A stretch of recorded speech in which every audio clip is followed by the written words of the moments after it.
এই মুহূৰ্তত মই কেইটামান গুৰুত্বপূৰ্ণ খবৰ লৈ আহিছোঁ। প্ৰেমিক প্ৰেমিকাৰ ওপৰত আহৰিক অত্যাচাৰ, ভয় বাবুকিৰে উলংঘ কৰি যৌন কাৰ্য কৰিবলৈ বাধ্য কৰালে একাংশ নৰপিচাচে। বঙাইগাঁৱৰ বুমেশ্বৰ পাহাৰৰ বৰজাৰত লজ্জাজনক ঘটনা সংঘটিত হৈছে। ঘটনাত জড়িত থকা 5 অভিযুক্তক আটক কৰিছে ইতিমধ্যে আৰক্ষীয়ে। আটক হোৱা অপৰাধী কেইজন হ'ল জিৰেন চৰকাৰ, শুভৰাম চৰকাৰ, বিল্টু ৰাভা, সুনীত ৰাভা আৰু ডালিম বৰ্মন। প্ৰেমিক প্ৰেমিকাক অশ্লীল কাৰ্যত লিপ্ত হ'বলৈ বাধ্য কৰাই ভিডিঅ' কৰে অভিযুক্ত কেইজনে। ভিডিঅ' ভাইৰেল কৰি ধন দাবী কৰাৰো অভিযোগ তুলিছে ভুক্তভোগীয়ে। ইয়াৰ পৰৱৰ্তী খবৰটো এটা গুৰুত্বপূৰ্ণ খবৰ, এটা বিগ ব্ৰেকিং নিউজ। ব্যক্তিগত খণ্ডৰ চাকৰিয়াললৈ 7 লাখ টকাৰ চৰকাৰী বীমা।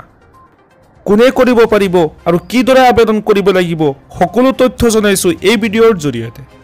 ব্যক্তিগত খণ্ডৰ চাকৰিয়াললৈ ডাঙৰ সুযোগ দিলে চৰকাৰে। এতিয়াৰে পৰা লাভ কৰিব 7 লাখ টকাৰ চৰকাৰী বীমা। কেন্দ্ৰীয় চৰকাৰে আগবঢ়াইছে বিশেষ সুবিধা। ঠিকাভিত্তিক কৰ্মচাৰীয়ে লাভ কৰিব চৰকাৰী বীমা। এমপ্লয়িজ ডিপজিট লিংক ইঞ্চুৰেঞ্চ স্কিমৰ অধীনত লাভ কৰিব এই সুবিধা। এই স্কিমৰ অধীনত কৰ্মচাৰী নহয়, কোম্পানীয়ে পৰিশোধ কৰিব বীমাৰ প্ৰিমিয়াম। 15,000ৰ অধিক বেছিক পে লাভ কৰাসকলে কৰিব পাৰিব এই আঁচনিৰ বাবে আবেদন। আকস্মিক দুৰ্ঘটনা, বেমাৰ অথবা মৃত্যুৰ পিছত লাভ কৰিব এই ধন। এই আঁচনিৰ অধীনত আপোনাৰ লগতে আপোনাৰ স্বামী, পত্নী অথবা সন্তানে লাভ কৰিব ধনৰাশি। ইয়াৰ পৰৱৰ্তী খবৰটি খুবেই গুৰুত্বপূৰ্ণ, এটা বিগ ব্ৰেকিং নিউজ। প্ৰথমে 2 কিশোৰীৰ সৈতে ভয়ংকৰ কাণ্ড, তাৰ পিছত প্ৰাণ ল'লে ভাতৃৰ। হয় দৰ্শকসকল, 2গৰাকী কিশোৰীক যৌন নিৰ্যাতন চলাই যুৱকক হত্যা। গোৱালপাৰাৰ দুধনৈত ভয়ংকৰ ঘটনা সংঘটিত হৈছে। যোৱা 3 মে তাৰিখে বৈশাগু অনুষ্ঠান চাবলৈ অহা 2 কিশোৰীক যৌন নিৰ্যাতন চলাইছিল 3 যুৱকে। এই ঘটনাৰ পিছতে এটা দৰ্শনকাৰীক আটক কৰে আৰক্ষীয়ে। আন 2টা অভিযুক্তক কৰায়ত্ব কৰিবলৈ গৈছিল একাংশ যুৱকে। যুৱকৰ দলটোৰ ওপৰত জঁপিয়াই পৰে অভিযুক্তৰ ঘৰৰ একাংশ লোকে আৰু এই আক্ৰমণত নিৰ্যাতিতাৰ সম্পৰ্কীয় ভাতৃৰ আহত অৱস্থাত মৃত্যু হয়। প্ৰথমে মাৰপিট, তাৰ পাছত ডেগাৰৰ প্ৰহাৰত আহত যুৱকৰ চিকিৎসালয়তে মৃত্যু হয়।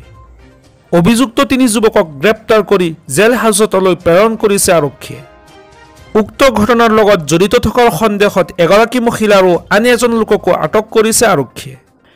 একেবাৰে শেষৰ খবৰটি খুবেই গুৰুত্বপূৰ্ণ, এটা বিগ ব্ৰেকিং নিউজ। একেলগে 4 দিনকৈ বন্ধ থাকিব চৰকাৰী কাৰ্যালয়সমূহ। ৰাজ্যৰ লাখ লাখ কৰ্মচাৰীলৈ সুখবৰ।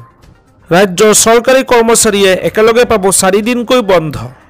23 মে তাৰিখে বুদ্ধ পূৰ্ণিমাৰ বাবে বন্ধ থাকিব কাৰ্যালয়।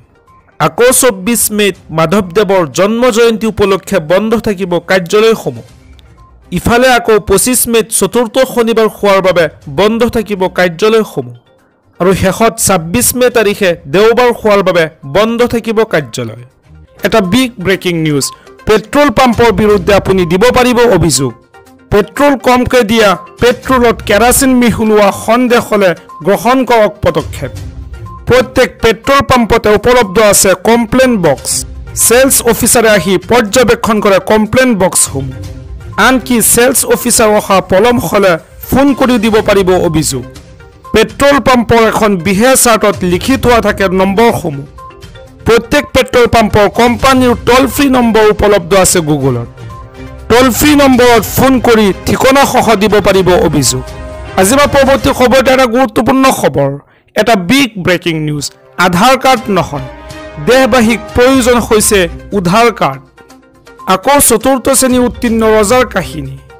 4ৰ্থ শ্ৰেণী উত্তীৰ্ণ ৰজাজন শাসনলৈ অহাৰ পাছত সুৰে বাঢ়িল সামগ্ৰীৰ দাম। 400 টকাৰ পৰা 1100 টকা হ'ল চিলিণ্ডাৰৰ দাম। 55 টকাৰ পৰা 100 টকা হ'ল পেট্ৰলৰ মূল্য। 45 টকাৰ পৰা প্ৰতি লিটাৰ ডিজেল হ'লগৈ 90 টকা। 36 টকীয়া গাখীৰ হ'লগৈ 60 টকা। মূল্য বৃদ্ধিৰ এই যুগত দেশবাসীক প্ৰয়োজন নাই আধাৰ কাৰ্ডৰ। দেশবাসীক আধাৰ কাৰ্ড নহয়, প্ৰয়োজন আছে উদ্ধাৰ কাৰ্ডৰ। দেশৰ জনতাৰ পৰা সংগৃহীত কৰ নিজৰ লাভ বিলাসত খৰচ কৰিছে ৰজাই। এই ৰজাৰ বিৰুদ্ধে বিক্ষোভ প্ৰদৰ্শন কৰিব আম আদমি পাৰ্টিয়ে। ৰজাৰ পৰা নিজৰ হিচাপ বিচাৰিব দেশবাসীয়ে। সংবাদমেল সম্বোধন কৰি মন্তব্য কৰিছে আম আদমি পাৰ্টিৰ সাংসদ ৰাঘৱ চদ্দাৰ।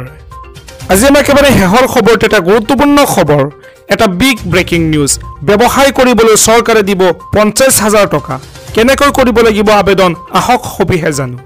কেন্দ্ৰীয় চৰকাৰৰ এক অভিলাষী আঁচনি পদপথৰ বিক্ৰেতালৈ সুখবৰ। ব্যৱসায় কৰিবলৈ PM স্বনিধি আঁচনি লাভ কৰিব পদপথৰ ব্যৱসায়ীসকলে। এই আঁচনিৰ অধীনত 3টা কিস্তিত লোন দিব চৰকাৰে। পদপথৰ বিক্ৰেতাই প্ৰথমে 20,000 টকা, পাছলৈ ল'ব পাৰিব 50,000 টকাৰ ঋণ।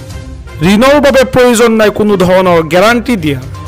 সময়মতে ঋণ পৰিশোধ কৰিলে চৰকাৰে ৰাজসাহায্য দিব পদপথৰ ব্যৱসায়ীসকলক। এই আঁচনিৰ বাবে আবেদন কৰিবলৈ মোবাইলৰ সৈতে লিংক কৰিব লাগিব আধাৰ কাৰ্ড। pmswanidhi.mohua.org.in ৰ জৰিয়তে কৰিব পাৰিব আবেদন। আবেদন কৰিবলৈ আপোনাৰ লগত থাকিব লাগিব KYC নথিপত্ৰ। ফল মূল পাচলি বিক্ৰেতা, নাপিত, পাণ দোকানীয়ে কৰিব পাৰিব এই আঁচনিৰ বাবে আবেদন।